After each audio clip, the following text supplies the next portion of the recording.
Hey everybody, welcome back to my channel. Today, my name is Stephanie Bree, and today I'm talking about the Sci Fi channel. Um, this is another one of my more or less 80s, 90s retrospectives um, because the Sci Fi channel has gone through many phases, like MTV before it. And I can't speak much for its current iteration, partially because I don't have cable, so I don't watch it, so I don't even know what's going on with it, and partially because um, I just have no interest in it anymore, and I'm not a fan of the rebrand, so I really lost interest after that. The Sci-Fi Channel launched in the early 90s as a cable and satellite television network that you had to pretty much ask your cable carrier or satellite provider to carry in the early days. Um, and like other cable networks at the time in the early days, it built its audience by showing reruns of classic sci fi shows and movies and things of that sort to just give people something thematic to watch. Um, Now, the Sci Fi Channel is notable, especially in the 90s era, for doing a couple of different things for genre fans that I find fascinating. The first was the Sci Fi Channel picked up a show called Mystery Science Theater 3000, which was a good way to introduce people to schlocky B movies, whether it be sci fi or horror or what have you. Um, the same company that launched the Sci Fi Channel had previously done a similar type of, not show, but premise, if you will, with you would say Up All Night, where they would show B movies. But on that show, it was done in the traditional, host would introduce the movie and talk about it, kind of like The Last Drive In type of thing. Um, Mystery Science Theater 3000, on the other hand, was sort of a show within a show. Kind of. It was weird. It was a sci fi show where the crew of a spaceship, a human and his robot sidekicks, were forced to watch shitty B movies and then commentate on them for whatever fucking reason. I don't know. It didn't make sense. And back in the day when it first aired, I did watch Mystery Science Theater 3000 because there just wasn't a lot else to watch, and I was a big fan of science fiction, and horror, so I was kind of hoping that the Sci-Fi Channel would eventually evolve into what it did eventually evolve into for a time, but it took a while to get there. The other thing the Sci-Fi Channel did back in the day that is notable, that I want to talk about, is Saturday Anime. This was a programming block that aired late nights on Saturday mornings, early, which would be Friday night, Saturday mornings, basically. Um, where they would show, just basically Japanese animation. And this was how I discovered anime for the first time. Now, I had already loose familiarity with Sailor Moon and Ronin Warriors and Voltron and a couple of other Japanese animation properties, but nothing like this. This was mind blowing. I have talked about in previous videos. I think I did a whole video on why I don't like anime actually. Um, but back then I was willing to give it a shot, and I thought it was fascinating and interesting. I had a fascination with Japanese culture in particular. I was a big fan of Sega and Nintendo and PlayStation video games. And I studied Japanese in college, so I learned a little bit about the culture and the language and the history and the people and the food and everything else. So I definitely do have an interest in Japanese culture. I'm just not by and large a fan of cell animation to begin with. And after a while, I started to realize there were regular patterns showing up in the anime films that either didn't interest me or turned me off altogether. But I was introduced to anime during that programming block, Saturday Anime. Now, after a while, the Sci Fi channel started showing sci fi originals. One of the early shows that they picked up, which I don't know if it was exclusively original or produced by the Sci Fi channel, but it was a show called Stargate SG-1, which was, I want to say, loosely based on a film by the name Stargate, but don't quote me on that because I don't know how connected it is to the film or not. I've never watched Stargate SG-1. I did watch the movie Stargate, but I never watched any other Stargate media or properties, movies, TV shows, video games, etc. So I literally know nothing about it other than what I saw in the movie, which I saw like 20 years ago, and I remember nothing about it. So there is that. Later on, the Sci Fi channel would pick up other prominent sci fi shows like Star Trek, a whole fucking host of them. And things like, Land of the Lost, Lost in Space, The Twilight Zone, The Outer Limits, stuff like that. And then they did slowly start to get into sci-fi originals. I don't know if it was the first original or not, but the first one I remember watching was called Eureka.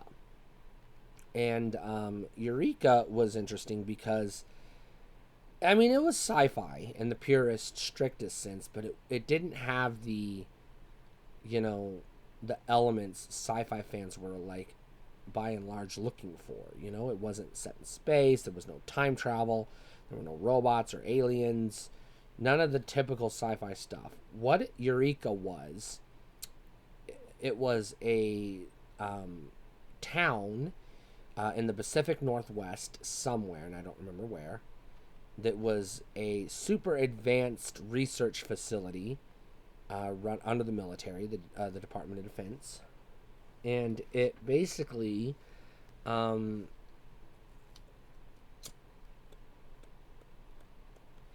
it operated under a Monster of the Week format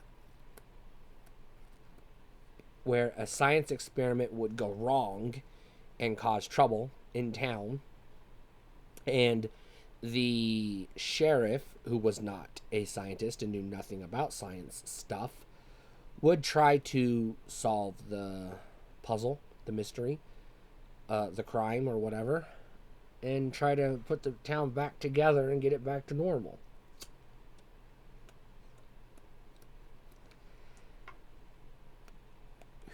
It did have a spin-off called Warehouse 13, which I never fucking watched.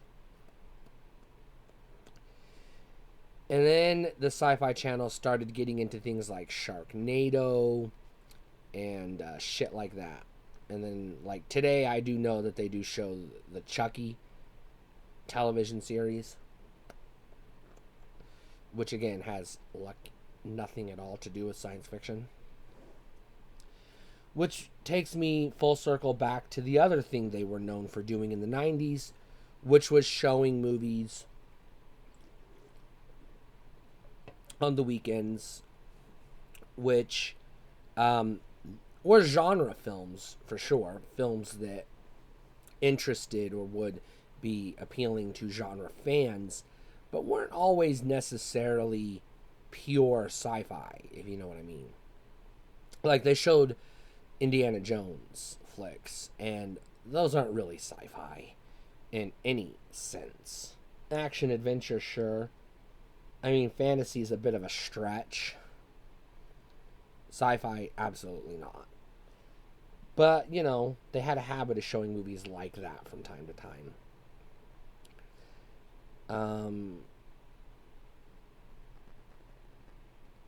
It's weird because, like, when the Sci-Fi Channel came out, I had an idea in my head of what I, as a fan, wanted it to be. But, it never really did that. It never really turned into the thing I wanted it to be. It did introduce me to some sci-fi stuff I would have never otherwise been introduced to. For example, Doctor Who. The first time I watched Doctor Who was during a Sci-Fi Channel marathon of Doctor Who.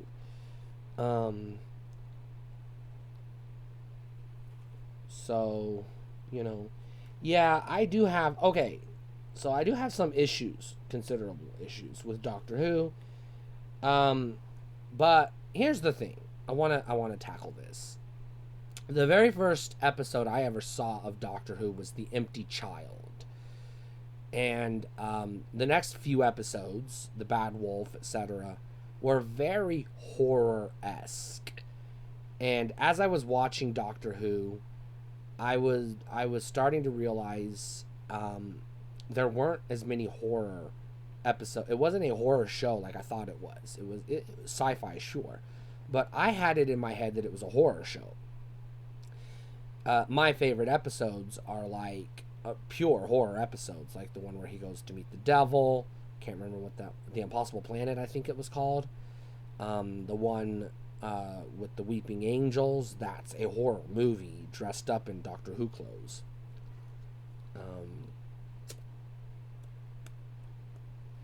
The Library was another one. Like I said, The Empty Child, the Dr. Dances two-parter was a horror movie.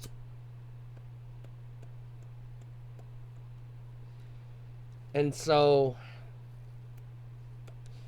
I slowly started to realize that Doctor Who was a lot more schlocky and kid-friendly than I wanted it to be. Especially considering that I jumped straight from Doctor Who into Torchwood, and Torchwood is pure horror, and I kind of projected that onto Doctor Who, like I expected Doctor Who to be horror as well. And when I found out that it really wasn't, I lost interest. And the 1 or 2 horror episodes they do per season just wasn't enough to string me along. After a while, I just decided, you know what, this show isn't for me. So, but I never would have got into Doctor Who in the first place if it hadn't been for the Sci-Fi Channel.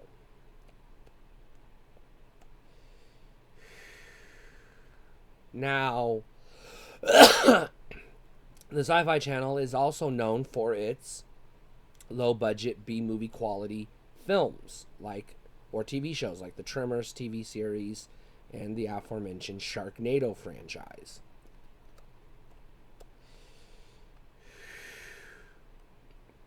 Which is where I lost interest in the Sci-Fi Channel. This was all after the rebrand, and I'm sorry, but I don't like the rebrand. It's stupid. SYFI? Fuck off.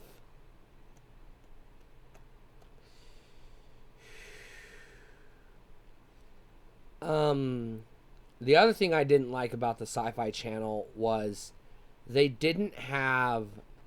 Okay, so your typical television network has a Monday through Friday programming schedule and then a separate schedule on Saturday and Sunday. So TBS, TNT, USA, etc., WGN, so on and so forth. You would have Monday through Friday. You would have, like, at 8 a.m. you would have this show. At 9 a.m. you would have this show. So on and so forth. They didn't do that on the Sci-Fi Channel. What they did was Monday was, and I'm not gonna get into like literal specifics. I'm just using these as examples. It would have been something like Monday was Star Trek Day, and it was Star Trek shit all day long, and then Tuesday was Battlestar Galactica all day long, and then Wednesday was Stargate all day long, and so on and so forth. It was things like that. It rotated, but it was like every day, it was like just one theme, one show, the whole fucking day. So like, if you turned on the Sci-Fi channel and it was Star Trek Day, and you're like me, you have no fucking interest in Star Trek, you had nothing to watch the entire day on Sci-Fi channel. So you had to watch something else. So in that respects, the network drove people away in some cases, because if it had been like 2 hours of Star Trek every day, 2 hours of Battlestar every day, 2 hours of Stargate every day, so on and so forth, I just would have tuned in during the shows I wanted to watch, and then tuned out during the shows I didn't want to watch. But when it took up the whole day to watch one show, if it was a show I wasn't interested in, I didn't watch it. And I will probably do a list of my top 25 favorite sci-fi TV shows, because I think there are plenty of them. And it may surprise you what turns up on that list based on previous videos I've done. Because there's some stuff that I have, like Doctor Who, for example, I have issues with that I'm not overall anti or opposed to or like a hater of. I don't hate Doctor Who. I actually am a fan. I enjoy some amount of Doctor Who, and I enjoy the premise. I just have a lot of issues with it, and as a whole, I'm not a fan of like everything they do, but I'm enough of a fan to say, yeah, I like enough of it to say I like it. Same with Star Trek. By and large, I'm not a fan of Star Trek, but there's enough Star Trek out there that I do like, that I can talk about Star Trek. Because yeah, there's more of it I don't like than I do like, but the stuff I do like, I like well enough to be able to say, yeah, I like enough Star Trek to say, yeah, sure. Even though I do talk a lot of shit about Star Trek, that's just because I'm a Star Wars fan first, and my instinct is to attack Star Trek, because when you're a Star Wars nerd, you're trained from birth to hate Star Trek, because they're like incompatible sci-fi franchises. And I know I see you raising your pinky and going, well, actually, Star Wars is sci-fi fantasy or science fantasy. I've already done a video on this, so fuck off, eat shit. It's science fiction. Go to hell. Don't give me that fucking science fantasy bullshit.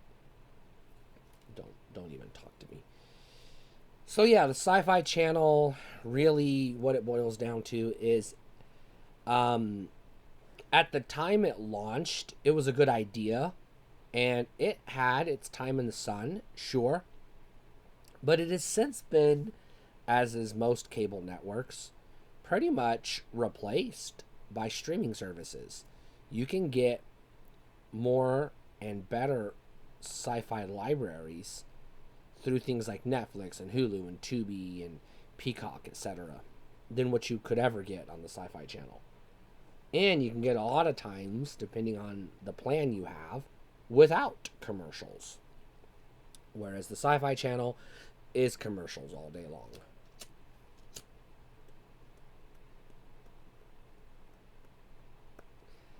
And yes, it would irritate me to no end whenever they would pick up things like fucking Friday Night SmackDown, or, fucking Impact Wrestling or whatever it was, or battle bots and reality shows and shit that just had no business being on the Sci-Fi channel. Stan Lee's Who Wants to Be a Superhero, which I did enjoy and I did watch, sure, to be fair, but it was like, that could have been on USA Network. I would have been fine with it, but being on the Sci-Fi channel, I was kind of like, I like the show, but it doesn't belong here.